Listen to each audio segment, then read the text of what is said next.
நீ பிரச்சனையை வளர்த்துட்டு அப்பாவோட மானம் கௌரவம் இப்ப கதை சொல்றியா? அப்போ நம்ம குடும்பம் என்னன்னாலும் உனக்கு பிரச்சனை இல்ல. உனக்கு நீ வாழப்போற குடும்பம் நல்லா இருக்கணும், அதானே உன் ப்ராப்ளமே, அப்படிதானே? இத பாரு, எனக்கு நீ ரோஹிணிய கல்யாணம் பண்ணணும். ஏன்னா நீ அவளை கல்யாணம் பண்றன்னு ப்ராமிஸ் பண்ணிருக்க, மொத்த குடும்பத்தையும் நம்ப வச்சிருக்க. அதுவும் நிச்சயதார்த்தம் முடிஞ்சு கல்யாணம் வரைக்கும் கொண்டு வந்திருக்க. இப்போ இந்த கட்டத்துல நீ விட்டுட்டு போறது பெரிய துரோகம். ஹே, நீ பண்ற பெரிய பாவம்.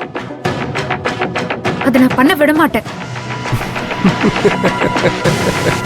2025ல பாவம் புண்ணியம் இந்த வார்த்தையெல்லாம் டிக்ஷனரியில இருந்து டெலிட் பண்ணிட்டாங்க தெரியுமா? நீ என்னடான்னா இன்னும் பழைய பஞ்சாங்கமாவே இருக்க.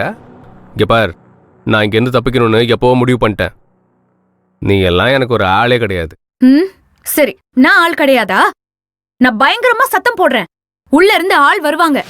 பரவாயில்லையா? ஏய், நான் பயமுறுத்துறியா? கதிர் குடும்பத்துல இருந்து எல்லாரும் வந்துட்டாங்கன்னா நீ யாரு, எதுக்காக இங்க இருக்கன்ற விஷயத்த நான் சொல்லுவேன். கதிரை கரெக்ட் பண்ணதான் இந்த எல்லா வேலையும் பண்ணிட்டு இருக்கேன்னு சொல்லுவேன். கதிர் அம்மா, அதான் என் அத்தை ரங்கநாயகி. உன்னை என்ன பண்ணுவாங்கன்னு தெரியுமா? உன் பக்கமும் தப்ப வச்சுக்கிட்டு நல்லவ மாதிரி பேசிட்டு இருக்க. இங்க பாரு அருண், நீ என்ன வேணாலும் பேசிக்கோ, நான் உன்னை போக விட மாட்டேன். நான் போவேன். நான் போக விட மாட்டேன். நான் போவேன். நான் போக விட மாட்டேன்னு சொல்றேன்ல. அறிவு கெட்டவன்.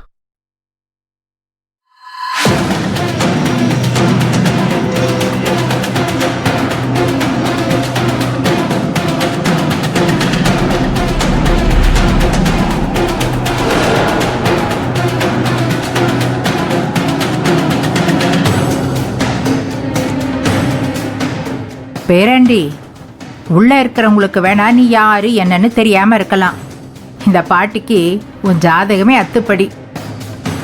இங்க இருக்கிறவங்க யாரை வேணாலும் நீ மீறி போகலாம், ஆனா நீ என்ன தாண்டி போகவே முடியாது. உள்ள போ. என்ன பாக்குற?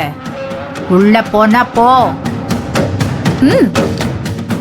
போன்னு சொல்றேன்ல.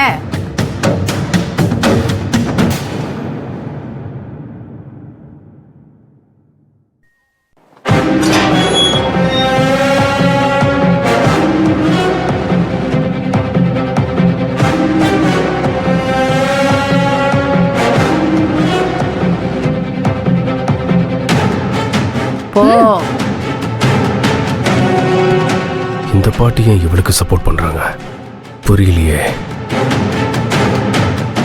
இப்ப எப்படி இங்க இருந்து எஸ்கேப் ஆகுறது?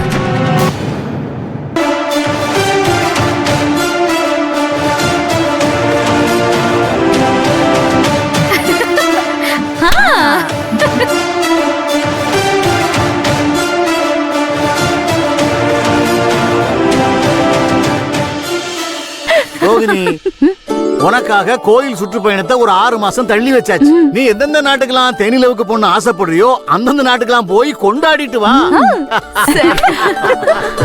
கதிரு, மாப்பிள்ளைகிட்ட கேட்டுக்கிட்டு ஒரு நல்ல டிராவல்ஸ் பார்த்து அவர் எங்கெங்கெல்லாம் பொண்ணு ஆசைப்படுறாரோ அந்த நாட்டுக்கெல்லாம் டிக்கெட் போட்டு கொடுத்துரு. ஆமாப்பா, இப்பதான் ஹனிமூன் பேக்கேஜ்ல என்ன வந்திருக்குது, அது ஒண்ணு எடுத்து கொடு.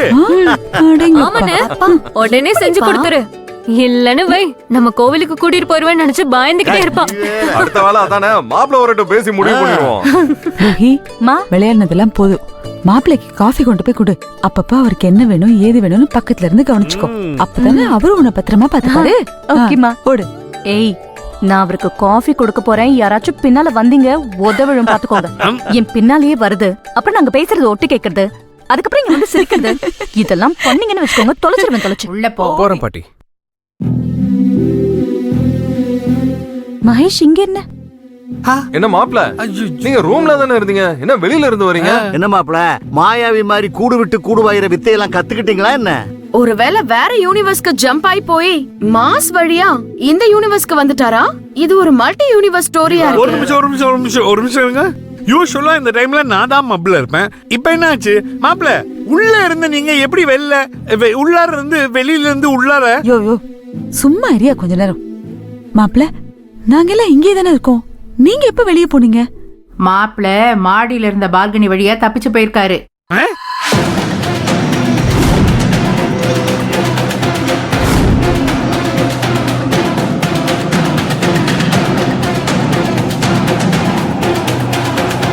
தப்பிச்சாரா? அந்த பால்கனி வழியா என்னாலயே முடியாது. நீங்க எப்படி?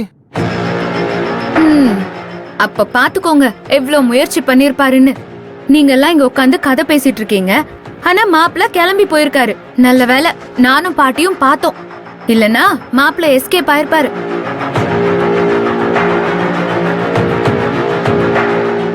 ஏய், அவர் எங்க வீட்டு மாப்பிள்ள, எங்க விஷயம், நாங்க பேசிக்கிறோம்.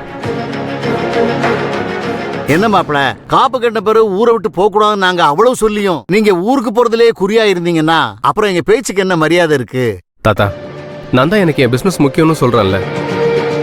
நான் இப்ப போகலன்னா 500 கோடி ரூபாய் ப்ராஜெக்டை இழந்துருவேன்னு சொல்றேன்ல.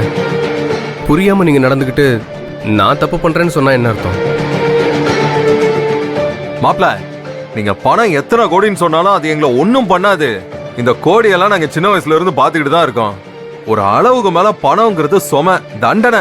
அதை காப்பாத்தி பார்க்கும்போது தான் உங்களுக்கு தெரியும். சும்மா கோடி கோடின்னு சொல்லிட்டு இருக்காதீங்க மாப்ள. கதிர், உங்களுக்கு விஷயமே புரிய மாட்டேங்குது. அது என்னோட வேலை. அந்த வேலையில வர ப்ராஃபிட் அதை எப்படி நான் விட முடியும்? என்ன மாப்பிள, நீங்க ஒரு நாள் போகலன்னா அந்த பணம் உங்க கையை விட்டு போறதா இருந்தா அது என்ன தொழில்? அப்படி ஒரு தொழிலே தேவையில்லை. மிஸ்டர் மகேஷ், அப்படி ஒரு தொழில் இருந்தா உங்களுக்கு தேவையில்லாத பிரஷர் தான். இப்பவே பாருங்க எவ்வளவு பதட்டப்படுறீங்க, எவ்வளவு டென்ஷன் ஆவறீங்க, எத்தனை பொய் சொல்றீங்க. இப்படி ஒரு வேலை அவசியமா? நாளைக்கு ரோஹிணிய கல்யாணம் பண்ணதுக்கு அப்புறமும் இப்படிதான் அவசரம்னு சொல்லி எங்கேயாவது விட்டுட்டு போயிடுவீங்க. ஏய், எங்க வீட்டு விஷயம் நாங்க பாத்துக்கிறோம்னு சொல்றேன்ல, திரும்ப திரும்ப நீ பேசிட்டே இருக்க. இப்படியெல்லாம் தாத்தா நினைக்கிறாருன்னு சொல்ல வந்த ஆண்டி. அதை என் அப்பா சொல்லிப்பாரு, நீ எதுவும் சொல்ல வேணாம். ரங்கா, நர்மதா என் மனசுல என்ன இருந்ததோ அதைத்தான் சொன்னான். அவன் மேல ஏன் போய் கோவச்சுக்கிற? பா, அப்படியெல்லாம் எல்லாரும் என் மாப்பிள்ளைய பேசிட முடியாது. ஏ ரங்கநாயகி, அவ தான் மாப்பிள்ளைய கண்டுபிடிச்சு கூட்டிட்டு வந்தா. அவ 2 வார்த்தை சொல்றதுல என்ன தப்பு இருக்கு? மா, கண்டுபிடிச்சு கொடுத்ததுனால போற வரவங்கெல்லாம் என் மாப்பிள்ளைய கேள்வி கேட்கிற அளவுக்கு நான் விட்டுற மாட்டேன். அவருக்கு ஏதாவது சொல்லணும்னா அதை நாம சொல்லலாம். இவ யார் நாட்டாம முந்திரி கொட்டை மாதிரி. சரிங்க ஆண்டி, நான் இனிமே எதுவுமே சொல்ல மாட்டேன். என் மேல இருக்கிற கோவத்துல பேச வேண்டிய விஷயத்த பேசாம விட்டுறாதீங்க. கதிர், நீங்க ஏதோ சொல்ல வந்தீங்கல்ல? அப்படி பதட்டம் கொடுக்கிற வேலை நம்ம குடும்பத்துக்கு வேணாம் மாப்ள. நாங்கெல்லாம் நிதானமா காலாட்டிக்கிட்டு தான் சம்பாதிக்கிறோம். குடும்பத்தோட சந்தோஷமா இருக்கிற வேலைக்கு பேரு தான் சம்பாத்தியம். இப்படி பதட்டப்பட்டு சம்பாதிக்க வேண்டிய அவசியமே இல்ல.